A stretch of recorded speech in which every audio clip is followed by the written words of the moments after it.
আচ্ছা, আজকে আমরা দেখব হচ্ছে আমাদের সাইটে যে জেনারেল সেটিং এর অপশনগুলো থাকে, এই সেটিংগুলো হচ্ছে কিভাবে কাজ করে এবং কোথায় কোনটা কানেক্ট হয়।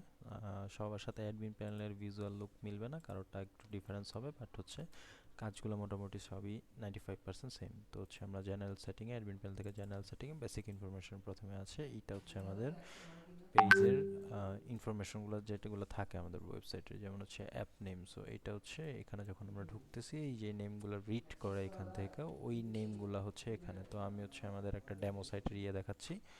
অ্যাপ নেম এটা দিলাম, হোম পেজের টাইটেলে গেলে হচ্ছে এটা দেখাবে, প্রোডাক্ট পেজ টাইটেল আমি এটা দিলাম, আপনি অন্য কিছু দিতে পারেন, যেমন হচ্ছে স্ল্যাশ প্রোডাক্টও দিতে পারেন। তারপর হচ্ছে ফোন নাম্বার, একটা ফোন নাম্বার দিয়ে দিবেন আপনি। অ্যাড্রেস, আপনার অ্যাড্রেসের জায়গা দিবেন। স্টোরে মেল অ্যাড্রেস যেটা আছে, মেল অ্যাড্রেস দিয়ে দিলেন। আপনার কোনো হোয়াটসঅ্যাপ নাম্বার থাকলে, আপনাদের যে ফিচারটা যদি আনলক থাকে, অবশ্যই হোয়াটসঅ্যাপ নাম্বারটা আপনারা সামনে পেয়ে যাবেন। তারপর স্টোর ফোন নাম্বার আমি একটা দিয়ে দিলাম। শিপিং চার্জ আপনাদের যেটা অর্ডার করে ক্লায়েন্টরা, ওটা এই জায়গা থেকে হচ্ছে ইনফরমেশন অ্যাড করে দিতে হয়। ওটা ডাইনামিক্যালি আপনার ওয়েবসাইটে অর্ডার করার সময় এটা ক্যালকুলেট করবে ইনসাইড ঢাকা এবং আউটসাইড ঢাকাটা। টপ নোটিস আছে একটা, যেটা হচ্ছে নোটিস পার্ট। এটা যদি আমি ফ্রন্ট এন্ড থেকে দেখিয়ে দিই এটা কোন জায়গাতে আছে, এটা হচ্ছে free shipping in Dhaka outside. এই যে যেটা আমি দিয়েছি, এই টপ নোটিসটা হচ্ছে এখানে যেটা লিখতেছি ওইটা আসতেছে। ফেসবুক আই ফ্রেমের একটা জায়গা আছে, এই আই ফ্রেমটা হচ্ছে আপনার ফুটারে বসবে। এই যে এখানে হচ্ছে আমি যেমন আমাদের পেজের একটা লিঙ্ক দিয়ে দিয়েছি, এই জিনিসটা হচ্ছে এই জায়গা থেকে আইফ্রেমটা বসায় দিলে হয়। আর অ্যাটেনশন নোটিসের একটা জায়গা আছে, এই অ্যাটেনশন নোটিসটা হচ্ছে আপনাদের প্রোডাক্ট ডিসক্রিপশন পেজে শো করতে পারেন বা বিভিন্ন জায়গায়, এটা আপনারা যেভাবে নিতে চান আমরা কাস্টমাইজ করে দিই। দিয়ে হচ্ছে আমি সবগুলো বসালাম। আমি যদি ফুটার ইনফরমেশনগুলো দেখাই, এখানে কিন্তু কোনো কন্ট্যাক্ট ইনফরমেশন নাই। তো আমি এখন এখান থেকে হচ্ছে ইনফরমেশনগুলো সাবমিট করি।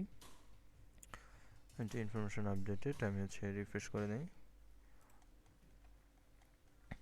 তো এই যে এখানে কিন্তু আমাদের চলে আসছে মিরপুর এক্সেল ব্লগ যা দিয়েছি, আমার ফোন নাম্বার আর এবং মেল অ্যাড্রেস দুইটাই চলে আসছে। এবং এই পাশে আমরা দেখতেছি হচ্ছে যেই লিঙ্কটা আমাদের আইফ্রেমের, এই আইফ্রেমের লিঙ্কটাও এখানে আছে। তো এই পাশে যেটা আছে ইনফরমেশন, এই ইনফরমেশনগুলো হচ্ছে আমাদের আরেকটা সেটিং থেকে আসে, যেটা হচ্ছে পেজেস, সাইট পেজেস। তো এখানে হচ্ছে কিছু পেজ আমরা যেগুলো ক্রিয়েট করে রাখছি ওই পেজগুলাই আছে। আমি আরেকটা ডেমো ক্রিয়েট করে দেখাই। এখান থেকে আমি পেজের নাম দিব আগে, ধরেন হচ্ছে ডেমো পেজ। টাইটেল এটাই দিলাম। আমি হচ্ছে এটা হচ্ছে কন্টেন্ট, কন্টেন্ট লেখার জায়গা আমি হচ্ছে কন্টেন্টটা হচ্ছে দিয়ে একটা ক্রিয়েট করে দিলাম। দেখি এখন হচ্ছে আমাদের ফ্রন্ট এন্ড এটা চলে আসছে কিনা। আমরা যদি যাই, এখানে হচ্ছে ডেমো পেজ আবার ক্রিয়েট হয়ে গেছে এবং ক্লিক করলে ডেমো পেজ টেস্ট যেটা আসছিল ওইটা হচ্ছে চলে আসছে। আর এরপরে হচ্ছে আমাদের জেনারেল সেটিং আর যে অপশন আছে মিডিয়া ম্যানেজমেন্ট, মিডিয়া ম্যানেজমেন্টে গেলে আপনি হচ্ছে আপনার ওয়েবসাইটের জন্য লগো, ফেভিকন যেটা এই যে উপরে আসতেছে, তারপর হচ্ছে লোডার, ফুটারের ইনফরমেশন এবং পেমেন্ট লগো, এসব কিছু হচ্ছে এখান থেকে ইনফরমেশন সেভ করে দিবেন। স্লাইডার আছে, স্লাইডারের জন্য হচ্ছে আপনি কোন স্লাইডারটা দিতে যাচ্ছেন ওইটা চুজ করবেন এবং হচ্ছে ওই স্লাইডার যদি আপনার কোনো ক্যাটাগরির সাথে লিঙ্ক থাকে, হ্যাঁ, এখান থেকে কিন্তু আপনি লিঙ্ক করে দিতে পারবেন, যে যখন হচ্ছে এই স্লাইডারগুলোতে কেউ ক্লিক করবে ওই প্রোডাক্টের ক্যাটাগরিতে চলে যাবে। যেমন ধরেন এই স্লাইডারটা হচ্ছে আমি একটা ক্যাটাগরির সাথে কানেক্ট করতে চাই, ধরেন এই পেজে আসবে আমার, ঠিক আছে? তো ওই ক্ষেত্রে হচ্ছে আমি এই লিঙ্কটা কপি করি, এই স্লাইডারটাতে আমি এডিট করে একটা লিঙ্ক বসিয়ে দিই, আপডেট করে দিলাম। তারপর হচ্ছে আমি একটা রিফ্রেশ করে নেই। এখন হচ্ছে এটাতে না, আমাদের সেকেন্ড ব্যানারটা যেটা ছিল এটাতে হচ্ছে লিঙ্ক করা। এই যে আমি এখন লিঙ্কে ক্লিক করেছি এবং হচ্ছে ওই পেজটাতে চলে আসছে। এভাবে হচ্ছে লিঙ্ক আপ করে দেওয়া যায়।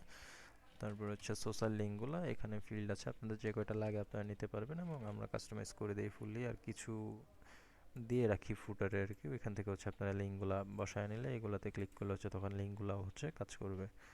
আর মার্কেটিং টুলসের ভেতরে যখন মার্কেটিং কেউ সেট আপ করে, ওই জায়গা থেকে হচ্ছে আমরা যে কাজগুলো করি ওই জিনিসগুলো হচ্ছে আমরা এখান থেকে সেট আপ করি। আমরা এখানে অলরেডি একটা চ্যাট উইজেট ইনস্টল করেছিলাম, যেটা হচ্ছে আমাদের নিজস্ব পার্সোনাল। এই চ্যাট উইজেটটা এখানে আছে, এখান থেকে হচ্ছে কেউ চাইলে আপনার ওয়েবসাইটে আপনাদের সাথে হচ্ছে লাইভ চ্যাটিং করতে পারবে। এই ফিচারটা সম্পূর্ণ আলাদা, তো কেউ যদি নিতে চান ওটা হচ্ছে আলাদাভাবে হচ্ছে নিতে হবে, এটা ওয়েবসাইটের সাথে আসবে না।